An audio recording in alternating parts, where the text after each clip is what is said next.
Tu sais pas de quoi on peut parler du jour, il fait. Ce match, on peut pas le perdre. On peut pas le perdre. Je veux pas trop vous mettre la tête, mais vous savez pourquoi on est là. Mais qu'on parle de quoi? De moi, du tout, je suis révélé, je sais pas moi. On a rien fait.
Constant Christian, né à Montauban, joueur demi de mêlée à Sapiac, USM, cuisinier, restaurant, le Café Constant. Christian Chevez, 51 ans, cuisinier, la cantine troquée. Moi j'ai une qualité, c'est footballeur. Hospice. Et a failli faire en avant. Hospital Eric, 50 ans, charcutier. J'ai joué à Asparer, club de cœur, l'Aviron m'a donné. De Laborde Sébastien, l'USOMC, cuisinier à Cour de Rémy dans le Pas-de-Calais, 47 ans. Ramoucho Courdet, 1m68, 70 kg, début de mêlée, club de Saint-Jean-de-Luz, olympique et cuisinier et restaurateur. Allez Julien. Julien Duboué, né à Dax, joué à Perorade pendant une quinzaine d'années, monté à Paris pour faire à manger dans mes restaurants maintenant. Yves Candevorde, formé à la section paloise. J'ai joué à l'USOMC, Union Sportive Olympia d'Asie Centrale, 56 ans, la jeunesse, restaurateur, l'hôtel de Relais Saint-Germain. À toi. Monsieur Constant, le rugby, à quel âge vous avez commencé? Comment ça s'est passé? Les premiers souvenirs, c'est quoi? J'ai commencé très jeune, j'ai commencé à 6 ans, au rugby à Montauban. On jouait vraiment entre copains, on jouait d'abord à 8, c'était pas à 15, c'était qu'à 8 à l'époque. Et j'ai commencé Benjamin à Montauban et c'était une époque où vraiment on jouait au ballon, c'était l'amitié, le respect, l'amusement. Voilà, et on a gardé cet esprit-là vraiment de copains et encore on se revoit. Voilà. Ramoucho? Moi pareil, j'ai commencé à 6 ans et mon frère il avait 5 ans et c'est Jean-Louis Azaret qui nous a menés, l'ancien pilier. Voilà, j'ai toujours joué au rugby et puis c'est grâce avec la cuisine, quand je suis monté à Paris, j'ai continué à jouer au rugby avec Yves, il m'avait fait découvrir le club. Et après, avec mes voyages pour le travail, j'ai été jouer en Guadeloupe et à Hong Kong. J'ai toujours gardé le rugby en parallèle de la cuisine.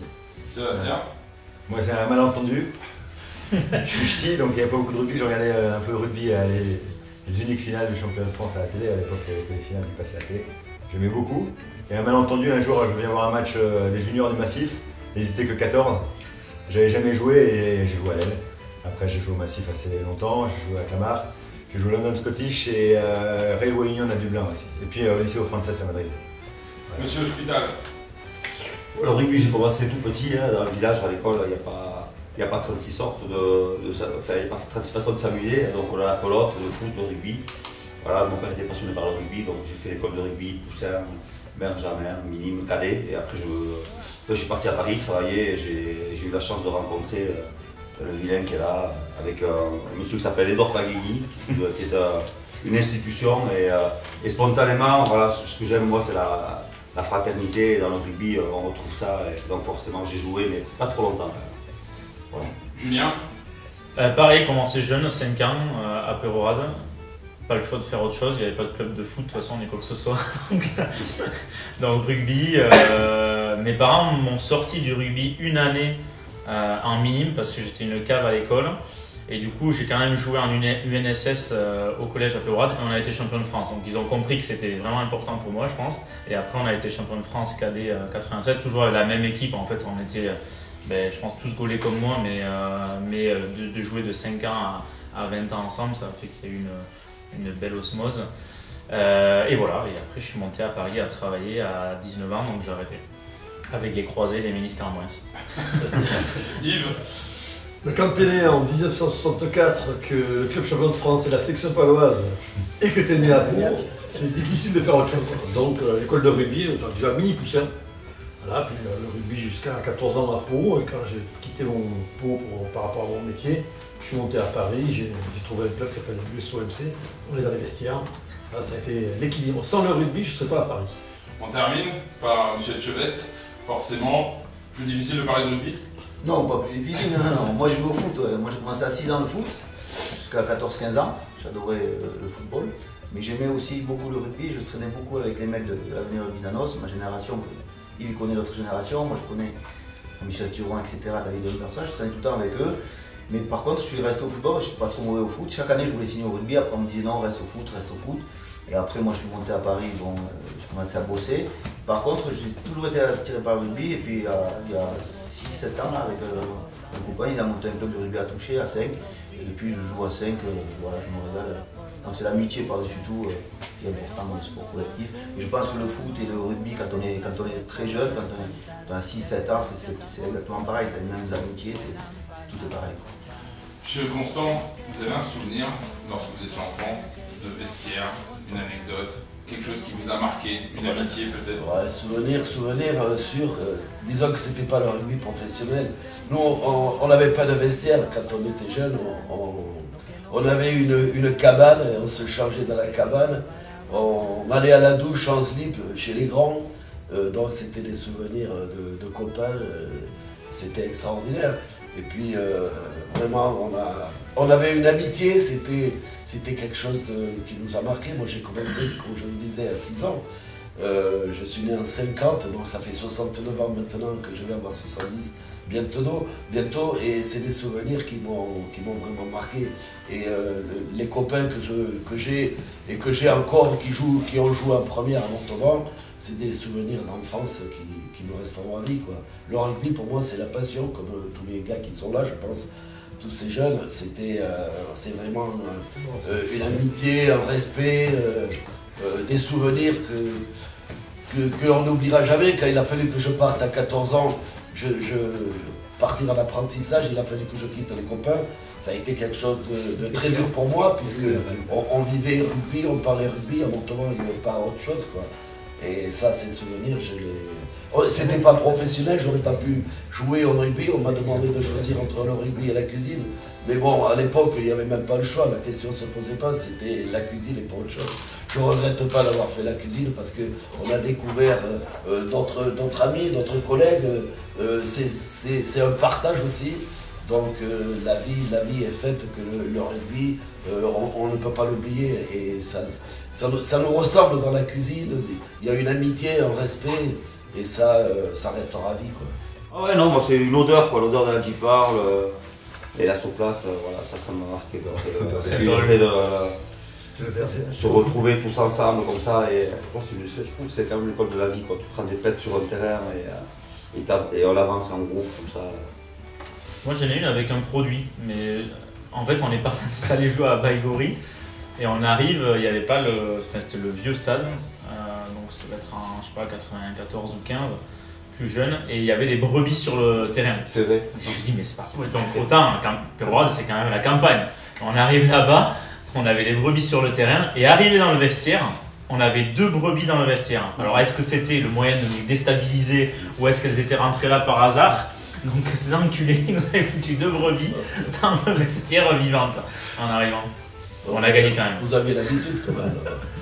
Bah, à Peurade, non, il n'y en a pas de rugby. Moi, la première, pour le match important, moi, je suis en Benjamin, au minime, je sais pas, le trophée à Oloron, il y avait le trophée du Béarn chaque année à Oloron.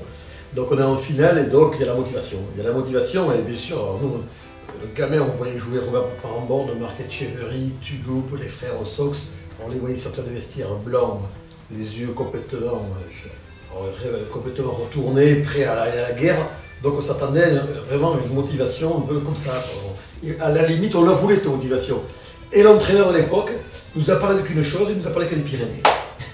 Et on avait été tous complètement, on ne comprenait pas au départ, et arrivé à faire comprendre qu'on appartenait à un peuple, qu'on avait le pic du Midi d'Ossau qui était sur la poitrine, que l'appartenance à une région, à un territoire, à un maillot, c'était la chose la plus importante et qu'il ne fallait jamais l'oublier. Ce côté un peu patriote, beaucoup de chauvinisme par rapport à ce qu'on était, les Béarnais, la section paloise, le pic du Midi d'Ossau, les neiges blanches. Et il nous avait transcendé comme ça, avec des mots d'une simplicité et d'une douceur et d'une gentillesse assez incroyable. Vous avez gagné. Et on avait gagné. Il n'y avait pas eu de gros mots, il n'y avait pas eu de vouloir tout nous faire péter, bien au contraire. Juste nous dire, vous êtes des petits Béarnais, vous êtes de Pau. N'oubliez pas que vous avez le pic du Midi d'Ossau sur la poitrine et il doit rester blanc. Les neiges, c'est important, il faut que ça soit blanche, il faut que ça soit propre. D'autres souvenirs? Mon premier match en équipe première ici dans ce vestiaire, tout d'un coup je faisais partie d'un groupe où il y avait pour moi des mythes quoi. On était à un petit niveau hein, mais c'était des gars qu'on voyait au Gaillon, c'était Jean-Louis Fontagneux, Carlos Campillo, François Tissot, tous ces gars-là qui pour moi c'était des mythes et tout d'un coup je me retrouvais au milieu d'eux et c'est pareil quoi, la motivation c'était pas douce, c'était pas en douceur quoi. Voilà donc là le vestiaire, je suis très ému de revenir ici, c'est la première fois que je reviens depuis que j'ai joué quoi. Et voilà, ce premier match en équipe première, c'était quelque chose. Ah, autre chose? Je me souviens, on faisait un lever de rideau à Bayonne à l'époque. On s'était retrouvés dans les vestiaires à côté de l'équipe première. Là. On était tout fiers, on était en minime, je pense. C'était ça, en minime. Et on était tout fiers, et puis de jouer dans ce stade, avec le public qui rentre petit à petit. L'entraîneur ne nous avait pas trop motivés, parce qu'on était. Ça jouait quand même. Et c'était beau de se retrouver en lever de rideau, de voir tous les spectateurs qui arrivent petit à petit. Et après, après le match, on entendait les joueurs là, qui étaient motivés à côté, l'entraîneur qui parlait. Ça fait de beaux souvenirs. Christian, quand vous entendez tout ça, ça vous donne pas quelques regrets? Non, de regrets non, parce que moi le football j'ai adoré jusqu'à 15 ans. Donc. Non mais j'ai un bon souvenir qui rejoint le rugby, c'est que j'étais en sélection moi, des Pyrénées-Atlantiques en 83, donc on avait 69, j'avais 14 ans. Et en Pyrénées-Atlantiques, il y avait les Basques et les Béarnais, et donc il y avait Deschamps et Lissarasu qui jouaient avec nous. On s'entraînait, on était à Soulac, je me rappelle très bien, et le soir après, on faisait des mêlées de rugby. On faisait les Basques contre les Béarnais. Et je me rappelle très bien, on avait pété une vitre, donc de gros scandale, l'entraîneur qui nous chope, après on avait fait les tours de terrain, tout ça. Et moi j'ai revu Deschamps bien après, là je l'ai vu il y a peut-être 6-7 ans, il est venu dans mon resto. Je lui ai montré la photo quand on avait 13 ans, et de suite, le premier truc qu'il m'a dit, mais t'étais dans la mêlée?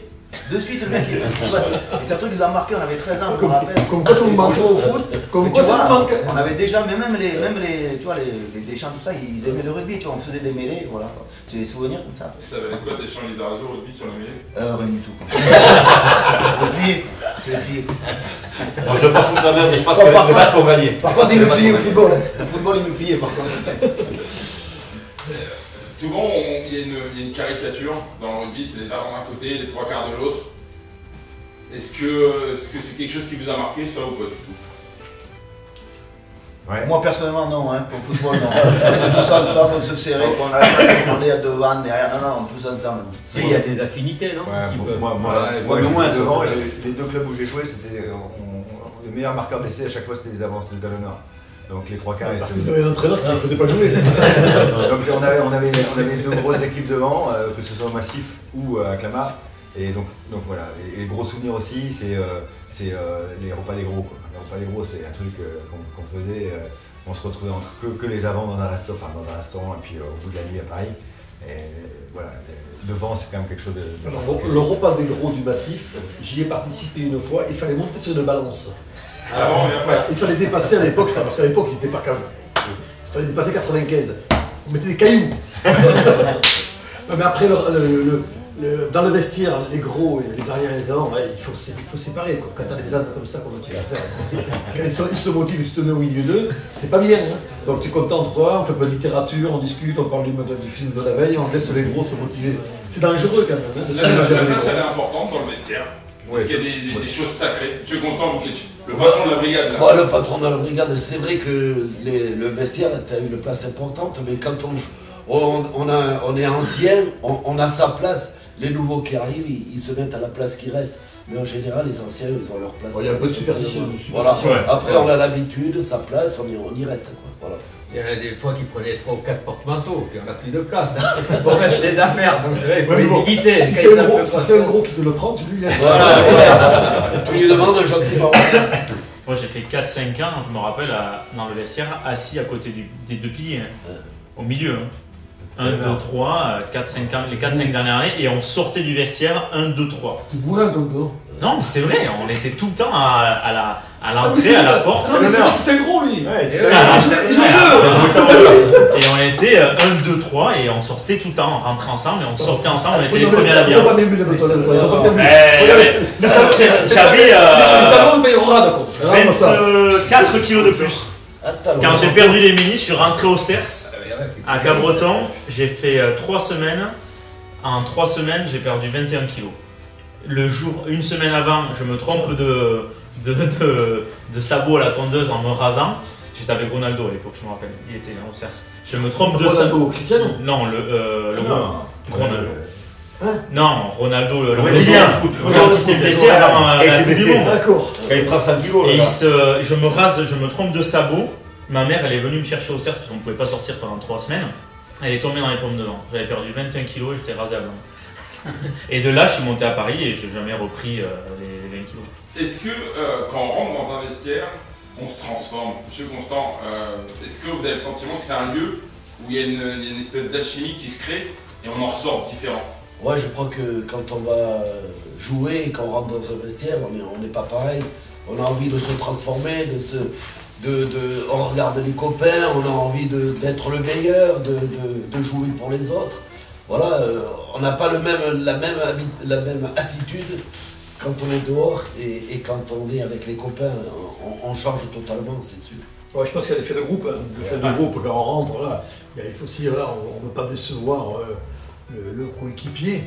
Donc on est capable d'aller très très loin, voilà, dans son investissement. Des fois même on va un peu trop loin. Et si on tombe sur un entraîneur qui est un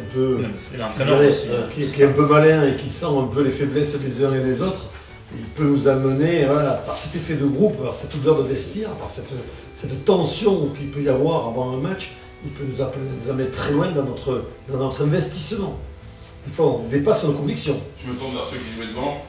Ouais, et puis il y avait nous, on faisait souvent, enfin je pense que tout le monde fait pareil, mais les gros, on faisait souvent un petit échauffement dans le vestiaire déjà, donc dans les douches, là où vous êtes, donc on se retrouvait à une dizaine avec les remplaçants, et donc là il y avait commencé à avoir le bruit, le rythme des crampons, voilà, et puis l'entraîneur qui et là on rentre, après on sort, ça dépend du charisme de l'entraîneur, mais on sort, on est prêt à tout dégoupiller, quoi. Ça se fait progressivement. Tu rentres, tout le monde, ça commence à se déshabiller, ça parlait fort, ça commence à parler un peu plus doucement. Ou dans des chiottes, le mec qui a un peu la pression. Voilà, c'est ce qui est arrivé, il y a une progression dans l'attention. Et puis le vestiaire, c'est important là, quand on se retrouve, on est tous ensemble, c'est enfermé. C'est le coach qui parle. Mais moi, tu vois, quand j'ai arrêté, la seule chose qui m'a réellement manqué, c'est pas la première, ni la deuxième, ni la troisième mi-temps, c'est les 10 minutes avant le match. Voilà, les 10 minutes où il se passe quelque chose, quoi. Parce qu'il y a beaucoup moins souvent de paroles, il n'y a que l'entraîneur qui parle, et c'est vrai que c'est une pression je dirais positive, mais c'est une pression qu'on ressent aussi un peu dans la cuisine avant le service. Quand on a des gros services, on sait qu'on a un très bel événement à réaliser, on a une concentration extrême et on a la boule au ventre, cette fameuse boule au ventre, mais qui est positive. Ce stress quoi, qui nous permet de nous transcender, d'être encore meilleur que ce qu'on est. Et ça, on le ressent autant en cuisine que quand on rentre sur le terrain. Est-ce que vous vous servez justement de la sémantique rugbystique parfois quand vous dirigez vos brigades?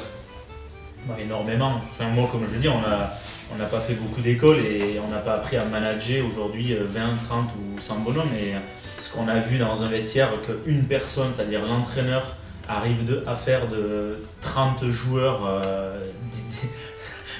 étaient des joueurs splendides sur un terrain, alors qu'à la base on était une équipe de pique et de pioche. Là tu te dis, oui, ce mec il apporte quelque chose juste avec sa parole en fait. Et moi je suis sûr et certain que le seul management que j'ai appris, c'est le rugby qui me l'a donné, quoi. C'est d'apprendre, enfin, d'écouter l'entraîneur, après de devenir capitaine des avants, de devenir capitaine de l'équipe, et là de faire passer en fait ce qu'on a appris de l'entraîneur, de le faire passer à 15 et même 30 bonhommes, quoi. Et moi je suis persuadé que ça m'a énormément apporté pour mes équipes. Parce que je pense qu'un entraîneur, l'important c'est d'avoir des morphologies différentes, des gars qui ont des qualités différentes. C'est ça. Et c'est exactement ça dans la cuisine, parce qu'on on a des plongeurs, tu vois, on a des plongeurs qui ont leurs qualités, on a les apprentis, on a les commis, on a les chefs de partie. Tout ça, voilà, il faut savoir à un moment donné créer le groupe, et surtout créer le groupe en faisant en sorte que les gens se respectent et que ça ne s'écrase pas. Voilà. Un rigolo, un sérieux, un bourrin, un intelligent, un peu con, un bagarreur, voilà, une équipe de rugby, quoi. Et dans une équipe dans un restaurant, il faut un capitaine, il faut un leader. En cuisine, il y a un chef et les autres doivent le respecter. Je pense que c'est ce qui représente un petit peu le rugby et qui nous a fait grandir en cuisine. Donc on s'est servi un petit peu de ces endroits-là, de ces techniques-là, de cet engouement et puis de ce respect. Et puis de cette tradition, et puis de cette communication. Je crois que quand on est joueur de rugby et quand on est cuisinier, il y a quelque chose qui est un petit peu similaire, quoi. Sans le rugby, vous auriez été les mêmes chefs? Ah non, moi je pense pas. Je pense que le rugby apporte beaucoup et on devient plus fort. Moi j'étais le plus petit n'importe où, à l'école, j'étais le plus petit au rugby, j'étais le plus petit dans la cuisine. Et je crois que ça nous a transformés, et ça nous a amenés à être autrement, quoi. Ouais, je pense que c'est la confiance justement, par rapport à ce que je pense. Non, c'est que le rugby, je me rappelle la fille de la section paloise à l'époque avec l'école de rugby, le rugby c'est l'école de la vie. Le petit gros qu'on montrait du doigt dans les séances, c'était de sa gueule, parce que les petits gros, quand il jouait avec nous, les pieds droits, on était content d'avoir. On était content d'avoir, et puis c'est-à-dire qu'on le considérait, que c'était un copain, voilà, ou le celui qui était tout petit. Et je crois que ça, ce petit gros ou ce fer, et moi qui étais tout petit, qui était chétif, on avait confiance en nous. C'est-à-dire qu'on nous mettait en confiance. Et quand tu as confiance de sport, quand tu as confiance en ton groupe de copains, dans la vie obligatoirement, mais voilà, tu es plus à l'aise, parce que ça te permet d'avoir d'autant plus confiance. Exactement, il faut des grands, des petits et des moyens pour faire une belle équipe. Et tout le monde se serre les coudes. Et là, on s'aperçoit que même en étant petit, on peut être très fort dans le groupe. Et on parle beaucoup de l'équipe, mais on peut même parler du club à part entière. C'est que moi j'ai vu à Pau un club qui savait s'entourer de toute la ville en fait, de toute la ville ou de certains villages même à côté, avec des paysans qui allaient venir donner quelque chose à bouffer à la fin du repas, avec une dame qui était un peu faux-folle mais qui venait nous donner les oranges à midi. En fait, et c'est ce qu'on fait dans nos restaurants, on s'entoure de tout ce qui est de plein de potes autour de nous pour nous aider à avancer. Et la formation aussi. Enfin, on forme aujourd'hui des apprentis, nous on a été formés, ou on formait des gamins, comme tu disais, qui n'étaient pas peut-être prédestinés au rugby, mais qui le sont devenus, quoi. Auxquels on a fait confiance, on a vu tout ça en fait. Il y a beaucoup de moments, de situations sur le terrain qui sont similaires à la cuisine. Quand l'entraîneur nous disait, bon le gars est parti par à gauche, que c'est le mauvais choix, qu'est-ce qu'on fait, on s'arrête, on lui dit, tu t'es pas parti de mon côté, on te laisse faire. Mais non, on y va tous pour essayer de rattraper le choix pour marquer l'essai. En cuisine, quand il y a une partie de la maison, pour une raison X ou Y qui lâche, on n'arrête pas. On y va pour l'aider, parce que le seul but c'est que le client soit heureux. Et on sait très bien que si on le laisse sombrer, ben, tout le service va être malheureusement très moyen. Donc on va tous ensemble le relever pour que le client soit heureux. C'est soit marquer l'essai, soit que le client est heureux, et c'est le groupe qui le fait, quoi. C'est le groupe qui le fait. Et je crois que c'est l'une des plus belles valeurs. Alors, on voit bien Christian qui est fouteux. Ah, c'est pareil. Moi c'est encore un peu différent, parce que la question c'était qu'est-ce que le rugby vous apporte en cuisine? Moi, le rugby m'a apporté la cuisine, et moi c'est une reconversion. Je suis devenu cuisinier à 30 ans, parce que j'ai côtoyé au Massif Central Yves Candeborne et ses copains, et que je me retrouvais, je les voyais dans leur façon de vivre.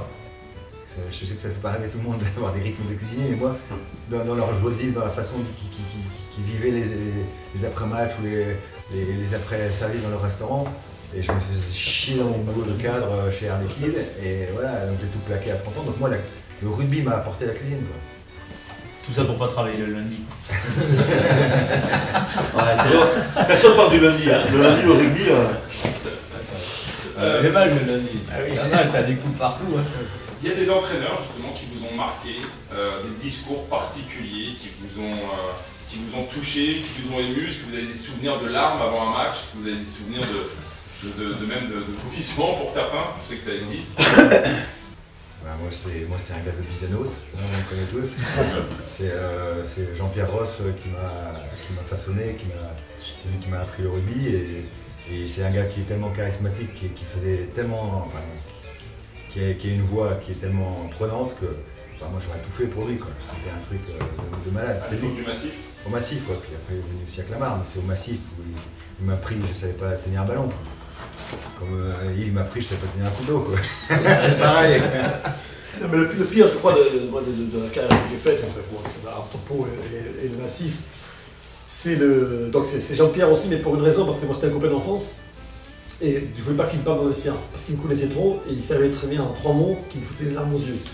Alors, quand il s'approchait de moi, j'ai fait casse-toi, ne regarde pas, casse-toi, casse-toi, je n'avais pas besoin de ça. Et parce que ça m'a amené trop d'émotions, et je savais très bien qu'il allait me rendre dingue. Je refusais qu'il me regarde, je refusais qu'il me parle. C'était compliqué parce qu'il avait... Avant un match de phase finale, avec Clamart, on était tous dans le bus et il allait trop loin, il a fait pleurer tout le monde. Ouais. Tout le monde pleurait dans le bus, on arrivait comme des lavettes. Ce match, on est complètement passé à côté. Et c'est un de ses gros regrets. Il a dit, ce jour-là, je suis allé trop loin, il y avait c'est faux, c'était un Wallisien, machin, il était en larmes au fond du bus. C'était allé beaucoup trop loin. Mais après ça a de la magie parce que c'est ces moments où tu te sens, en fait, tu te sens habité, quoi. Parce que carrément, là, il te prend la cervelle, il te rentre dedans. Et Jean-Pierre, qui est un gars quand même qui humainement est un mec carré et droit, qui nous a jamais demandé de faire quelque chose qu'il fallait pas faire, qui était interdit, bien au contraire. Mais tu te dis que tu tombes sur un mec un peu tordu, où c'est que ça t'amène. Moi je me souviens d'un match moi, avec les cadets de la section paloise à Arudy, un petit village de la vallée chez nous. Les mecs qui sont rentrés, on avait 14-15 ans, comme des dingues. Ça avait été du grand n'importe quoi. Et à cet âge-là, tu te dis, où c'est que mentalement, psychologiquement, on peut amener des jeunes. Ça peut être aussi très dangereux. Mais ils utilisaient beaucoup des comparaisons. Moi, je me rappelle, très dangereux. on vient jouer à Dax, en levée de rideau de Dax et Nembourg. Et il avait fait une grosse comparaison avec le taureau qui rentre dans l'arène. Donc nous, on était les petits campagnards de la banlieue de Dax qui arrivons dans l'arène de Dax, on était jetés. Mais on était le taureau. Et là, on allait se faire sacrer. C'est nous qui allons sortir de Dax avec l'oreille, la queue, tout ce qu'on peut faire, sans l'oreille, sans la queue, mais nous, on allait repartir dans notre petit pré et on allait gagner. Donc on nous avait tenu un discours mais pendant 15 minutes dans le vestiaire autour de ça. Mais c'était magnifique. Magnifique. Même si on n'a pas compris le jour J, mais après... Il y a quelques entraîneurs qui sont des bons philosophes. C'est Jean-Claude Ducasse, que tu connais, qui vient chez toi tout le temps. Ducasse, mais lui, il avait des métaphores incroyables. Tu as eu la chance de jouer une finale au Parc des Princes, en finale championnat de France cadet, Julien. Tu as un souvenir particulier sur cet avant-match? Alors, oui, j'ai un souvenir, alors, je ne sais même pas s'il faut en parler de ça, mais je pense que c'est celui qui m'a le plus marqué, et je ne sais pas si c'est bon ou pas bon, quoi. Et c'était Tafari, ça je dis pas le connerie, Michel Tafari qui a joué à Peaurane, et qui vient dans le vestiaire, et c'est lui qui avait pris en fait la fin du discours d'avant-match. Donc il nous avait remonté, pourtant c'était un petit bonhomme, tu vois, on ne pensait pas ça trop de lui, on l'avait vu que 2 fois dans l'année, et il nous avait tenu un discours d'un mec qui était déjà rentré dans des grosses enseignes comme ça, pareil, mais qui nous avait transcendé, le mec qui s'était foutu torse nu avec nous, au milieu, à nous tenir tout petit bout là, dans les douches c'était, et c'est la première fois qu'on voyait des grands vestiaires comme ça, il y avait déjà le premier jacuzzi là dessous, et il nous avait transcendé quoi, transcendé. Et un autre petit truc qui était bizarre, on nous avait donné un petit cachet avant de jouer la finale. Je crois que je l'ai jamais dit ça, mais je pense... Ça tu couperas, ça tu ne veux pas. Hein. Je te jure, on nous a donné un petit truc, c'est la première fois de notre vie. Tout le monde l'a pris, il a pas le choix. On sait pas ce que c'était. Non mais moi on n'a jamais su ce que c'était. Il n'y a pas que Monsanto. On n'a jamais su ce que c'était. Mais ça c'était une... Alors mais on se... je ne sais même pas si on s'était regardé. De toute façon on nous disait tout ce qu'on nous disait de faire, on le faisait. Non, c'est ça le jeu où ça peut aller très très loin. Oui, moi le premier je pense. Je pense pas que ça peut. Moi pour être champion de France. C'est dangereux quand même. Pour être champion de France. Pour être champion de France en finale, tu me dis, il faut te piquer, je me pique. La gastronomie d'avant-match, vous en tant que chef, parce que bon, il y a le traditionnel poulet pâtes, est-ce que vous avez des souvenirs, vous, particuliers justement, d'avant-match, ou est-ce que vous en avez parfois eu marre, vous bouffez du poulet avec des pâtes, ou du jambon avec des pâtes avant les matchs? Moi j'ai un souvenir, c'est pas la gastronomie, c'est qu'avec Clamart, c'était organisé comme on pouvait, c'était très amateur, et on avait fait un déplacement, je sais plus, c'était à Saint-Claude ou je sais pas quoi dans le Jura, et Et on arrive dans le restaurant où on avait réservé, sauf que le restaurant était fermé. Donc la solution de repli, c'était à la cantine d'un supermarché local. Et là, tous les avocats, ils ont le buffet à volonté. Jean-Michel Sommer m'a appelé à serrure, il a pris une assiette comme ça. Le coach était fou. Après, ça dépendait, quand tu partais en déplacement, ce qui était toujours sympa, c'est pareil, on était massif, les moyens c'était zéro, donc on mettait quelques restaurateurs, cuisiniers à travailler, donc c'est nous qui faisions souvent le repas. Alors là, bien sûr, il y avait des petits écarts. Et bon, avec les gros qu'on avait, il y en avait certains qui étaient contents d'avoir des écarts. C'est vrai qu'on essayait quand même de toujours bien manger. Moi, j'ai jamais été pour le repas, parce qu'au niveau où on a joué, alors je dis pas qu'aujourd'hui, on a des niveaux très élevés, je pense qu'ils font très attention, mais nous, à nos niveaux, un bon poulet avec une bonne purée, avec un petit verre de vin rouge, c'est pas très grave. Au contraire, je m'en rappelle pas trop. Hein. Bon, moi, ça m'a jamais trop marqué. Hein. Non, on en mangeait, mais tu vois, j'ai pas de gros souvenirs de repas. Souvent, c'était des pâtes, non? Pas de riz. Ouais, pas de purée, ouais, mais ça m'a jamais trop. Je pense qu'on était déjà un peu dans. Qu'est-ce qu'on peut faire avant un match de relativement diététique, mais de bon? Qu'est-ce qu'on peut faire? Normalement, on mange. Enfin, nous, on mangeait du jambon, des pâtes, on mangeait du poulet, il n'y avait pas de problème, quoi. C'était pas professionnel, c'était pas. Je jouais pas en première, si, quand je jouais à Fontenay-sous-Bois, mais on faisait des gueuletons, quoi. Il y avait pas. Après, manger léger, bon, on peut prendre un bon bouillon de poulet avec des légumes, voilà, on peut se faire un plaisir aussi. Mais on n'est pas obligé de manger trop de gras, quoi. Pourquoi pas une bonne côte de bœuf, des bonnes pâtes, un joli macaroni, voilà, cuit dans un bon bouillon avec du fromage, du beurre, un peu de chapelure, une côte de bœuf avec un peu d'échelle, ça ne fera pas de mal. Je pense que c'est pas pour ça qu'on jouera pas bien ou on sera mal équilibré, je pense pas. Ouais, je pense que la gastronomie a évolué aujourd'hui. Je pense que le repas du quotidien, c'est des repas qui sont hyper équilibrés. C'est plus du tout repas traditionnel. Après, on est même au quotidien. Après, avant le match, il faut équilibrer quand même. Voilà. Tu ne peux pas te permettre de te filer. Un match. C'est plus le repas d'après-match. On peut manger la côte de C'est l'après-match. À chaque échauffement, il y a toujours un mec, toutes les équipes où j'ai joué, un mec qui vomit. C'est facile à Joël. C'est facile à Joël. Non, mais avant un match, voilà, quand même garder un peu diététique. Tu vas jouer derrière après 1h30. Que tu vas te filer, si tu commences à te bouffer n'importe quoi, 10 de maillot, des côtes de bœuf et. Non, mais voilà. Tu peux manger un peu de viande, dimanche, si tu manges une côte de veau, avec des asperges, et avec juste un jus de veau. Oui, on peut manger un sucre, mais bon. On peut bien avoir des féculents. Dans l'histoire, écoute-moi, dans l'histoire, ça arrive jamais. Il n'y a pas une côte de veau avec des asperges. Parce que ce week-end, tous les jeunes qui ont joué, ils n'ont jamais mangé ça. Ils ont mangé des pâtes, du jambon. C'est presque. Je suis pas. Je suis sûr qu'on pourrait manger. Non, mais attention, on pourrait très tôt. Non, ce que je veux dire, on pourrait, bien sûr qu'on pourrait faire quelque chose. La finalité, depuis la nuit des temps, ils mangent des pâtes, des poules et tout ça. Pourquoi le changer, quoi? Absolu. Mais parce qu'il y a des éléments. Si, il y a des. Il n'y a pas de club. Non, mais il y a des éléments qui sont arrivés, un peu cher pour eux. qui remplacent bien les pâtes et qui en plus ils sont plus protéinés, comme le quinoa et tout ça. Mais c'est vrai, avant on n'en avait pas. Aujourd'hui, tu fais du quinoa, il y a plus de protéines et c'est des féculents. Je vois que ça porte un débat. Je vais vous demander à chacun le menu idéal avant un match. Que vous feriez un peu amélioré. 2020. Moi, caviar, la gluten, Omar, des coquillettes, Jambon blanc. Jambon blanc. Bon, un peu de jambon d'Eric quand même en entrée, quoi. Après les coquillettes, parce que moi je crois quand même que les sucres lents c'est quand même important, avec un peu de trucs frappés dessus. Voilà. Il y a un bon Queen Amman du Julien en dessert, nickel. Le menu idéal avant un match. Le jambon de Bayonne, on va changer le jambon blanc par le jambon de Bayonne. Et je serais comme toi aussi. Un peu une côte de veau, ça serait sympa. Côte de veau et un gâteau basque à faire. La brique. Ou du sucre lent. Allez, moi je ferai une asperge vinaigrette, on va pas mettre de mousseline, on va pas mettre d'œuf ni de beurre. Après, soit une belle côte de bœuf ou une côte de veau, et puis en dessert, une crème à la châtaigne et des marrons. Pas de légumes, pas de féculents avec la côte de bœuf. Bon, pourquoi pas, des frites, allez, on y va. moi je suis fouteux, donc je mettrais caviar à la gluten, homard et puis pas de dessert, ils en ont assez. C'est hospital. Du code de cochon des chevaux, bien sûr. Ah, t'es. Purée de terre, très riche en beurre. Ça ne m'étonne pas qu'à Bayonne, vous ne gagnez jamais.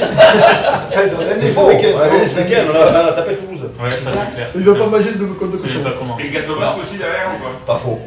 Moi je suis pas fan des gâteaux basques. Je sais pas, petite glace, moi jamais une glace. Moi je mettrais quinoa, plein de protéines et de féculents, un poisson poêlé et une mayonnaise mais sans gras avec de l'avocat à la place. Donc jaune d'œuf, moutarde, enfin wasabi vert, oignon nouveau, avocat mixé, donc ça fait une mayonnaise light avec un bout de poisson et du quinoa. Ça fait les couleurs de la section, là, c'est en vert. Non, perroir. C'est pas le même verre. Dessert, non, dessert, là on a le droit de se faire plaisir. Pourquoi pas le Kunyaman avec les farines anciennes, donc plus de. Mais non, mais c'est un petit. Ça c'est bon ça. Voilà, comme ça fait un peu de matière grasse. Ça pue dessus, t'as le beurre qui dégouline, ça c'est bon ça. Non, moi je ferais petit bouillon de Saint-Jacques. Petit bouillon de Saint-Jacques, hyper maigre. Après, agneau, on est en pleine saison de l'agneau. Un petit agneau de lait, c'est pas gras du tout, c'est une viande très fine, asperges. Et pour terminer, un fruit, une petite salade d'ananas, de la fraîcheur avec un peu de gingembre pour juste exciter, mais ça fait sans matière grasse. Un bon repas bien équilibré sans matière grasse. Il y a un truc qui caractérise le vestiaire, c'est qu'il y a un besoin de se toucher, de sentir. C'est très tactile, c'est très...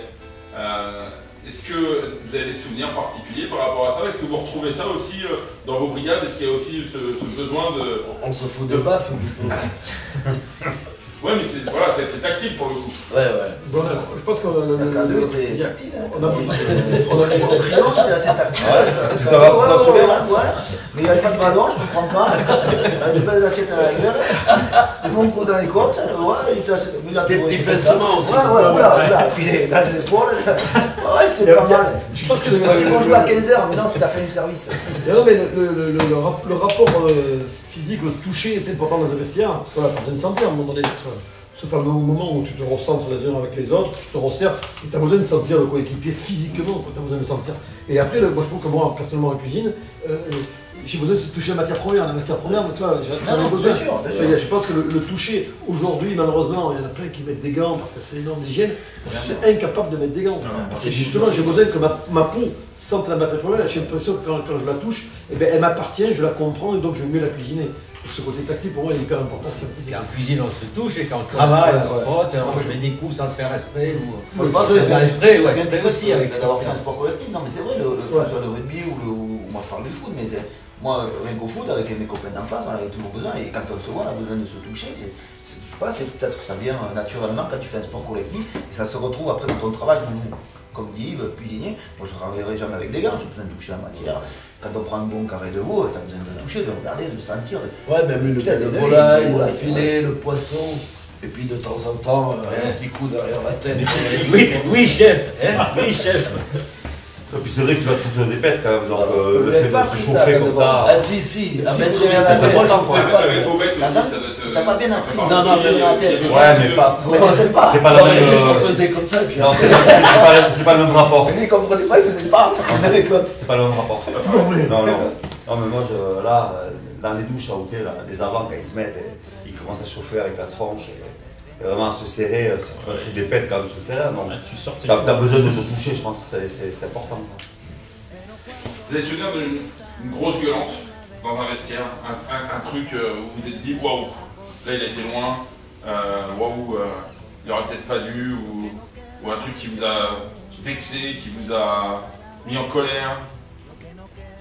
C'est plus à la mi-temps souvent. Non, mais dans le vestiaire, oui. À la mi-temps, parce qu'on rentrait pas, nous on restait sur le terrain. Ouais. On rentrait pas au vestiaire. Après, On rentrait des fois, hein. Moi je me rappelle de Freddy qui me faut en rentrant. Il pleuvait, le terrain était mouillé. Je rentrais avec le short blanc, comme ça j'étais le seul. C'est un peu, j'ai envie de dire. Là je me rappelle de ça, ça m'a marqué. J'ai envie de dire, la gueulante dans le vestiaire, c'est un peu culturel quoi. C'est-à-dire, à un moment donné, voilà, quand tu rentres en dedans, tu as fait une mauvaise mi-temps, tu n'es pas dans le match. L'entraîneur, il n'a pas beaucoup de temps non plus pour encadrer tout ça. Et c'est vrai que c'est une façon qui peut paraître dure quand on est de l'extérieur, mais nous, dans les joueurs de rugby, on y est habitué. Prendre une bonne soufflante, une bonne engueulade, où il te vexe devant les copains, tu réponds pas, tu baisses les yeux, et quand tu sors, tu es motivé. C'est-à-dire qu'à un moment donné, il te pique au vif. Quoi. il te pique au vif, il te dit oh mon gars, attends, qu'est-ce que tu as, t'es pas content, sors, dis-moi que t'as pas envie de jouer, barre-toi, je sens toi, on va jouer à 14, ça sera mieux quoi. Tu fais comme tu veux. Là, t'as des places. C'est pour ça que moi ça me désole les caméras dans les vestiaires. Quoi. Et ouais, parce que ça doit rester. Ça doit rester. Ouais, parce que c'est très violent. Mais nous, ça pose pas de problème. Quoi. Mais voilà, on est entre groupes, on sait qu'on a défailli, on sait qu'à un moment donné, on n'a pas été beau. Ou alors ça peut arriver si l'entraîneur se trompe. Mais c'est rare, en même temps, tu dis quelque chose, tu fermes ta gueule. Ouais, mais c'est positif. Tu vois, c'est les angles-là que je trouve que ça quand même sincère et positif. Est-ce qu'une caméra dans un vestiaire, ce serait un peu comme mettre une caméra dans votre brigade quand vous êtes en plein service? Est-ce que ça doit rester, voilà, on doit avoir que le ça doit rester personnel, c'est sûr que on n'est pas pareil face à une caméra que quand il n'y a pas de caméra. Dans la cuisine, c'est exactement pareil. Vous êtes plus à l'aise s'il n'y a pas de caméra, vous allez être plus naturel. Et dans le vestiaire, c'est pareil. Je pense que on doit dire les choses sans qu'il y ait quelqu'un qui vous inspire. Non, mais je pense qu'il y a des choses qui sont très intimes, qui se disent dans les vestiaires, tu peux pas, ça doit rester là, pour ça va jamais sortir.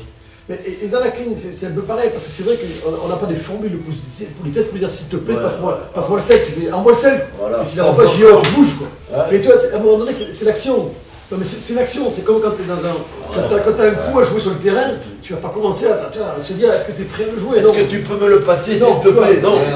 Est-ce que tu peux passer le ballon? Non. Il y a un moment donné, de par le stress et la pression, stress et pression qui doivent être positives, il y a un moment donné où tu te comportes très directement et tu peux te comporter violemment, verbalement.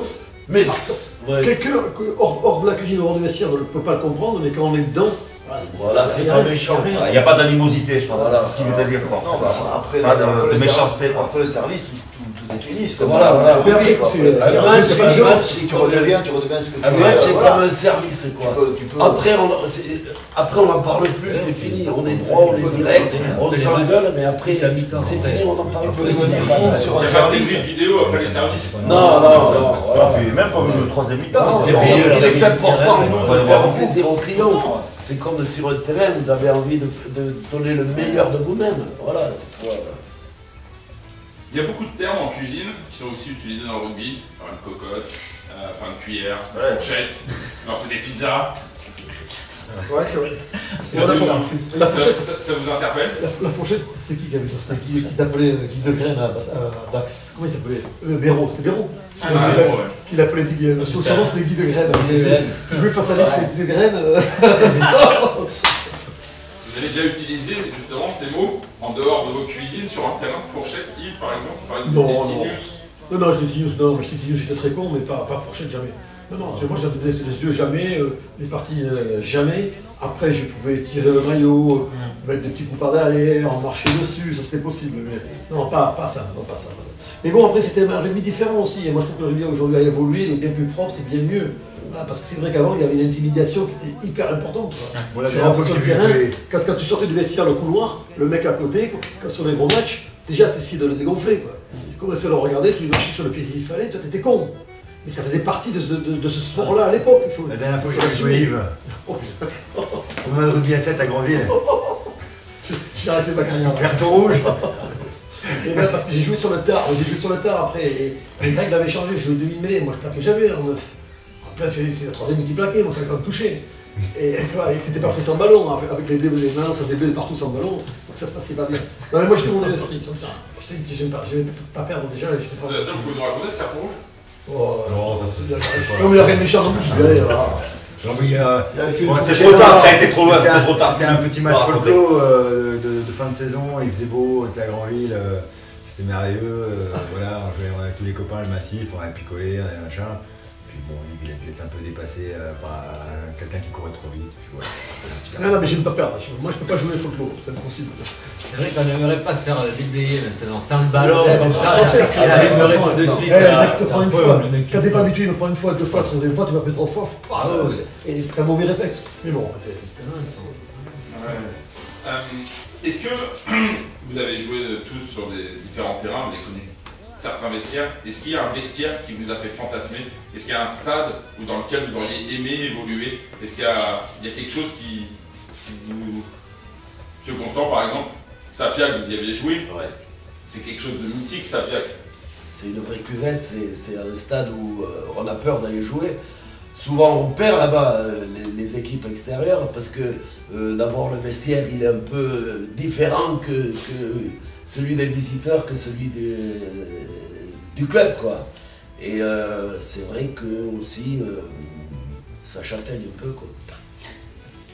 Encore une expression liée à la gastronomie. Si, moi j'ai souvenir, je jouais en Guadeloupe, parce qu'il faut penser que ça joue un peu partout, mais dans les dom-toms aussi, ils jouent bien en rugby. Et on avait des terrains à flanc sur les basses terres, à flanc de montagne, un peu en hauteur. Et tu vois la mer d'un côté et la forêt de l'autre, et je trouve que c'est magique quand même de pouvoir jouer au rugby dans ces environnements. Ça change quand on a joué en métropole, un peu partout à la montagne. Et c'est très beau, c'est un beau souvenir. Moi je suis allé une fois à Béziers, ou une fois je suis allé plusieurs fois à Béziers, mais la première fois que je suis allé à Béziers, j'ai demandé d'aller visiter le vestiaire de Sauclière. Voilà. Parce que pour le Grand Béziers, pour ma génération, le Grand Béziers reste le Grand Béziers. C'était quand il venait la Croix du Prince, les Estèves, les Palmiers, les Sénats, les Vaquerins, c'était des monstres. Et je suis allé voir le vestiaire parce que les joueurs de Pau m'en parlaient quand même. Quand ils sortaient du vestiaire, qu'il fallait se taper le couloir de Sauclière, c'était quelque chose. Donc je suis allé le visiter celui-là. Bon, il ressemble à rien, c'est pas très joli pour finir, mais c'est pas le mythe quoi. Tu rentres dans le mythe, Sauclière. Les autres, il y a des stades, des vestiaires qui vous ont marqué ou que vous auriez aimé éventuellement? Moi j'aurais bien aimé au Parc des Princes. Ouais. Moi je trouve que le Parc des Princes c'est un stade qui est magnifique. Et, moi j'ai une nostalgie de ce stade, j'y ai été pas mal de fois. Mais Jules il est rentré, il a joué, il a été investi. Voilà, c'est un stade je sais pas, qui m'attire, qui me plaît. Et, voilà. Contrairement aux copains, moi j'ai pas eu toute cette culture rugbystique de jeunes, de village, de clochers. Je le regrette, mais bon c'est tout, c'est comme ça, je l'ai eu un peu à Paris dans les clubs super sympas où j'ai joué. Mais je me souviens, à chaque fois qu'on faisait des déplacements en province, dans le Jura, à Saint-Claude, dans les Alpes, on s'est chauffé, on rentre au vestiaire pour se motiver, on ressort à le stade blindé, on se fait insulter parisiens et tout. Mais c'était le rugby de clocher quoi, que je connaissais pas moi. Les stades, mais ils avaient que ça le dimanche, c'était l'événement de la semaine. Et en plus, il y avait les Parisiens qui venaient jouer. Et on sortait, le stade, mais je sais pas, il y avait 1000 personnes pour voir jouer un match de fer 1-2. C'est magique quoi. Tous ces stades de province où les gens vibrent pour leur équipe, c'est magnifique. Là, j'ai oublié un vestiaire, j'ai été quand même en Nouvelle-Zélande, j'ai visité le vestiaire d'Impact. Ah ouais, c'est magnifique quoi, c'est un autre rêve. Je me suis assis à côté, j'ai fait des photos dans les places où les joueurs vont mettre leur maillot. Ça c'est quand même un souvenir. Moi c'est mon plus beau moment dans le stade. Pour moi c'est le plus beau moment et le plus beau stade, enfin le plus beau vestiaire pardon. Un des plus beaux. Julien, tu allais dire quelque chose, pardon. Non, ça. Pareil, en Nouvelle-Zélande, c'est mon plus beau moment dans un stade pendant la Coupe du Monde de 2011. C'est incroyable. Mais pas en jouant, hein. Ouais, en regardant. Et en jouant, oui, le parc. On est rentré, c'était vide, il n'y avait que 100-200 péroradés. Et au moment de rentrer, on s'est retourné et là. On a vu plein, bah là tu prends 10 cm de plus, 15 kg de plus, tu te sens, tu peux mettre n'importe qui en face. T'as la vidéo de ça? Ouais, on a une vidéo de 2h45, du départ de Pérorade jusqu'à la rentrée à Pérorade. Le match entier? Ouais, mais ils ont plus de magnétoscope, c'est ça? Et c'est vrai, mais le push Pérolong il les a sous-cédés. Et on les a d'ailleurs, on les a en plus. Voilà, on a récupéré les poteaux de parc, ils ont fait des... Ouais, les montres là. Ouais, ils ont fait des montres, c'est pareil. Et un morceau, moi j'ai récupéré un morceau qui m'a mis avec le nom de Park, tout ça. C'est un morceau des poteaux de Park. Je l'ai dans mon bureau là. Ouais, c'est des bons moments. Dans vos établissements, vous avez la chance de recevoir du beau monde, souvent des sportifs, des rugbyman pour le coup. Est-ce que vous avez des souvenirs particuliers de dîner de joueurs dans vos choses racontables? Disons, je pense qu'il y a des génies, il n'y a pas si longtemps que ça en fait, c'est pas si vieux que ça. C'est vrai que quand le rugby était aux prémices du professionnalisme, les joueurs avaient encore des comportements, je pense, assez amateurs. Et à l'époque, l'équipe de France arrivait à Paris, ils étaient convoqués le mercredi, donc ils arrivaient le mardi. Moi, je suis passé la main en M. Constant, parce que M. Constant était chef au crayon, et moi sous-chef. Donc on les recevait et c'était... Non, c'est bon. Les joueurs de l'équipe de France venaient au crayon? Ah ouais, ils venaient. Quelle année? C'était 89, 90, 91, les années 90. Et on avait la chance d'avoir une dame qui s'appelait Madame de Buisson, qui était une mécène. Et elle invitait, elle savait que j'aimais le rugby. Et qu'est-ce qui vous ferait plaisir? J'ai dit d'inviter les joueurs de rugby. Et après, c'est devenu une tradition. Ces gars-là, ils ont été invités par cette dame, Madame de Buisson. Ils étaient là le mardi, comme ils disaient. Et après, c'était devenu une tradition. Tous les mardis, ils venaient à l'hôtel de Crillon, à l'Obélisque, au petit restaurant. On leur faisait un menu, disons qu'on trichait un petit peu, on ne faisait pas trop cher, mais on leur faisait un joli menu. Et puis il y avait de bons vins qui les accompagnaient, et puis quelquefois ça partait en sucette, quoi. Moi j'ai retrouvé les Pascal Ondars, les Lascuvé, un peu chaud, cartonné le soir, mais ils buvaient bien, ils mangeaient bien, et puis ils étaient bons quand même sur le terrain, ils étaient capables de gagner, quoi. Et puis il n'y avait pas les contacts de maintenant, quoi. Ils pouvaient boire, manger, et puis résister, et récupérer en mêlée, quoi. Maintenant, on ne voyait pas un pilier à l'aile prendre un ballon et partir comme un trois quarts, quoi. Voilà. Ils avaient le temps de récupérer, et puis ils se faisaient aussi respecter en mêlée, parce qu'ils avaient peut-être pris 2-3 canons en plus, quoi. Non, c'était une belle période, Yves, où on s'est fait plaisir de les accueillir, et on était fiers, quoi. C'est une autre ère, voilà. Et puis c'était, il y avait les Cabales, il y avait les Cella, il y avait Galtier, tout. Après, il y en avait certains qui étaient plus sérieux, d'autres un peu, d'autres plus solides, quoi. Après, je pense que le rugbyman reste quelqu'un de gastronome, parce que c'est vrai que la table pour le rugby, la troisième mi-temps est importante aussi, et qu'aujourd'hui, tous les joueurs professionnels, par contre, sont très rigoureux, parce qu'ils viennent souvent manger, mais là, quand on voit qu'ils font énormément attention à ce qu'ils mangent, et ils mangent des repas très diététiques. Ouais. Mais après, quand la saison est finie, et qu'eux aussi peuvent reprendre, je dirais, une vie entre guillemets normale autour de la table, ils se tiennent bien, ils mangent bien, ils profitent bien, ils ont bien raison aussi. Moi, je vais dire justement un peu l'inverse, un peu plus jeune, où quand je les vois là, venir manger en semaine depuis une quinzaine d'années, et ce que j'ai à dire en fait sur l'ensemble, c'est que c'est très sérieux, quoi. C'est qu'ils viennent, ils font attention, ils demandent même un plat spécial, etc., etc. Et après, évidemment, ils font les cons, s'ils viennent tous les avants, ils font encore les repas des gros au Stade Français, au Racing, ils les font à Boulogne, pas bon, hein.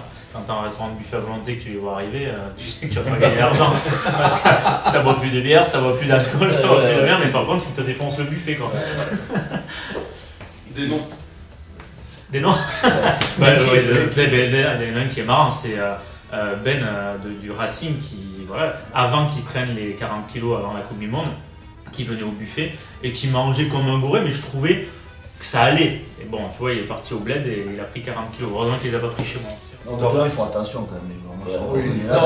C'est plus comme avant. Moi, ils viennent toujours. Avec William Servat, qui me les a amenés les 10, les mecs ils arrivent, Perrier, tout ça. Bon, William il a dit on va faire un peu à l'ancienne, 2 bouteilles de vin rouge, tu vois, c'est lui qui l'impose pratiquement, parce que sinon les mecs ils font. Il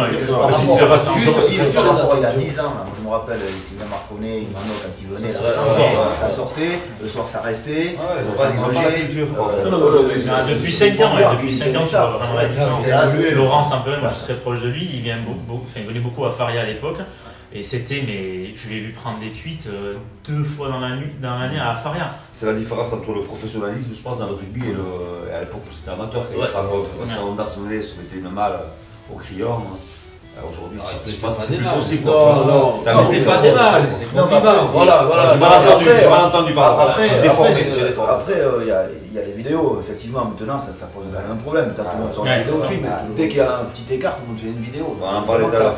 Ça pose un problème et que les joueurs ils doivent faire attention à leur image, ils sont obligés, ils sont pros, ils ont un club. Berbizier les avait chopés une fois. Ouais, Pierre les avait chopés. Pierre les avait chopés, mais juste après, c'est la génération de Louis Marie. Le cabal Louis Marie, il était venu manger au Crillon le mardi. Et c'était Pierre entraîneur, donc c'est 94, 95. C'est Pierre entraîneur et il apprend qu'ils sont venus. Donc ils avaient rendez-vous le mercredi à Château-Ricard à l'époque. Donc le jeudi matin, 5h du matin, il les a réveillés les 3, il les a sortis, il fait voilà, il y a 3 bouteilles de rouge dedans. Allez-y, vous voulez qu'on fasse l'apéro? Et surtout ça en bague, on a fait maintenant en tenue et on va faire le footing. Et 2 heures de footing avec Dervize, je veux dire que les 2 bouteilles de vin rouge que tu as bu le mardi, tu les regrettes. Tu les regrettes. Justement, vous avez dû parfois entendre des. Parce que le vin délie un peu les langues, les joueurs Alors même si j'ai bien compris qu'aujourd'hui c'est plus pareil, mais les joueurs aujourd'hui, dès qu'ils ont bu un verre de vin, est-ce que vous avez souvenir d'anecdotes, de trucs qu'on raconte pas forcément toujours, et qui ne sont pas toujours racontables, mais on peut éventuellement évoquer? Pascal Ondas qui me raconte une histoire de Biarritz Racing. Et très compliqué avec Tadjan qui joue deuxième ligne, je crois. Et je crois qu'il emplâtre tellement qu'il lui déforme le visage. Et le repas d'après-match. Qui emplâtre qui?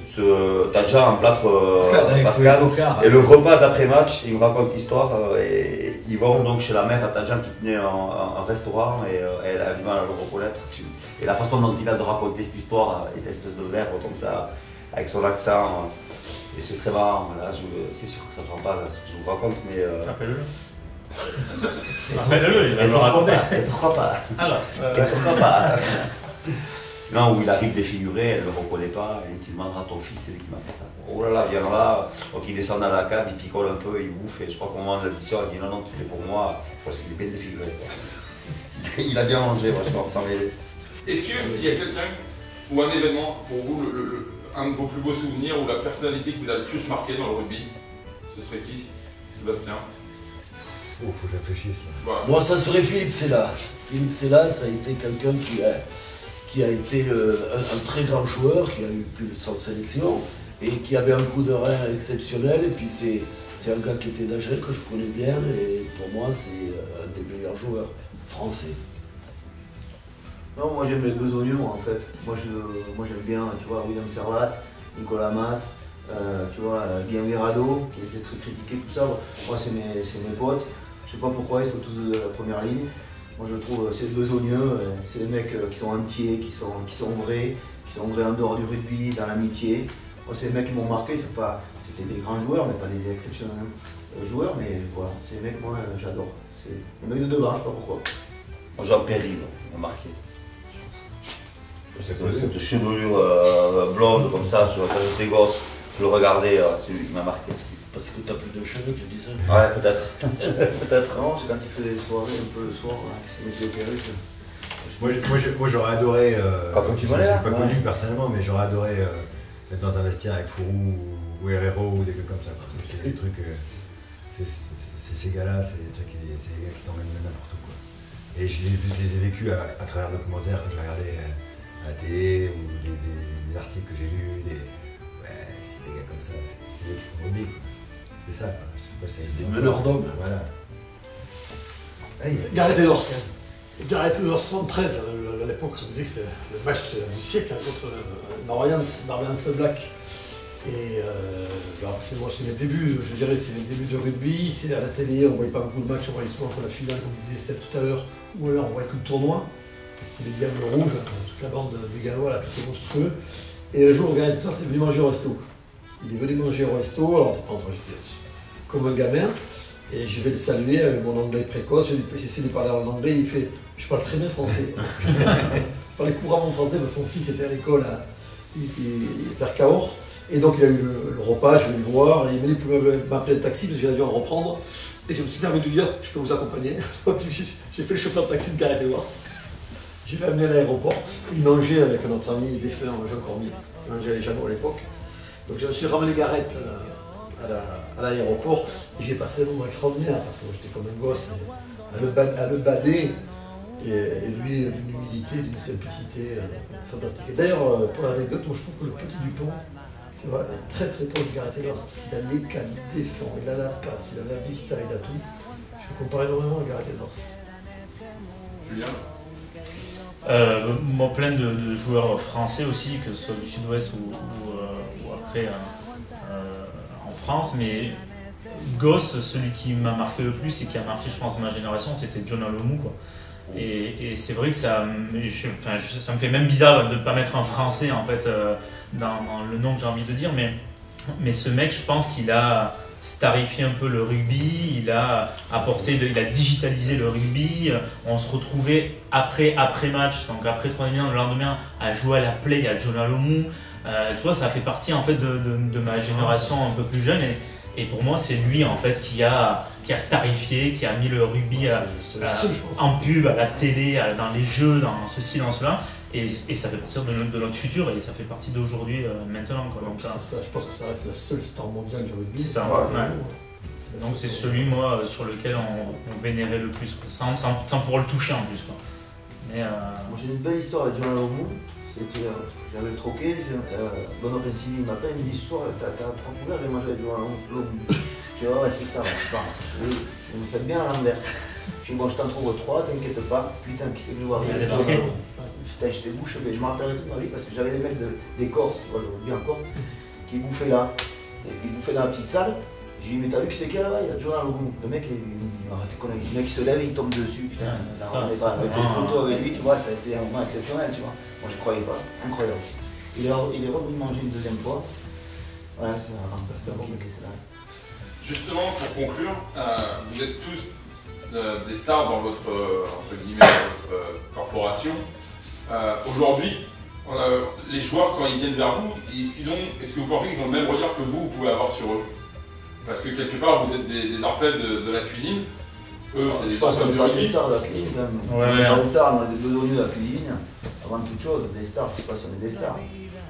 Non, mais je pense sans se dévaloriser, Christian. Je pense que on a une forme tous de réussite, mais on se connaît tous, on sait d'où on vient, on a des pieds sur terre là-dessus. Mais moi, il faut reconnaître qu'aujourd'hui, par rapport à tout ce qui se passe, que ce soit télévisuel, médiatique, les interventions qu'on fait partout, c'est une génération qui nous regarde quand même comme des gens qui ont réussi, ça peut parler de ça. Et c'est vrai que le mot est pas bien choisi. Qui respecte un peu.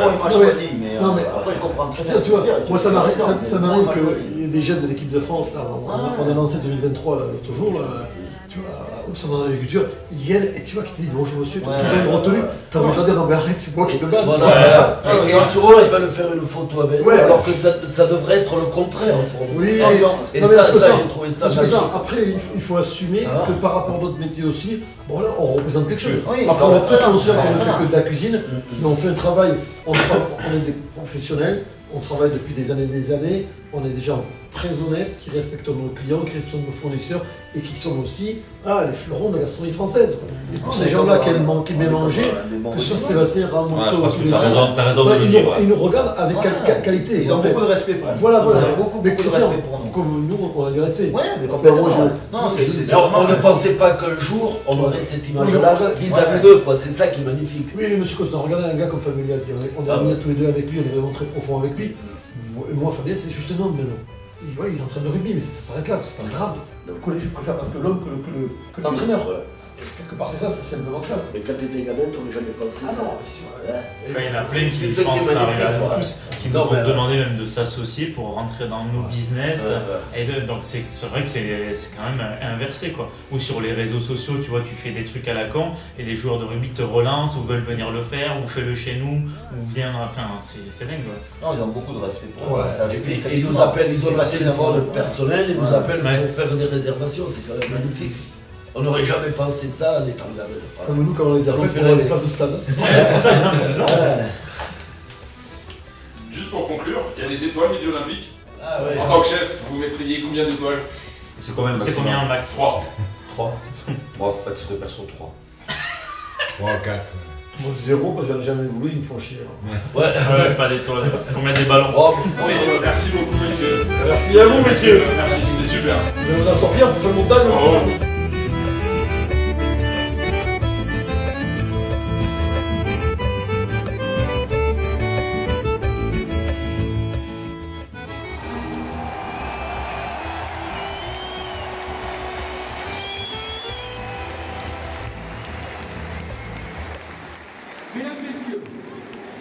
Tu la sens la pression là. Allez, relâche tout maintenant. Allez. La patrie, le jour de gloire est arrivé.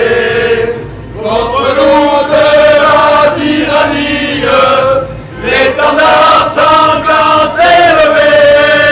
L'étendard sanglant élevé. Entendez-nous dans nos campagnes. Rugir ces féroces soldats qui viennent jusque dans leur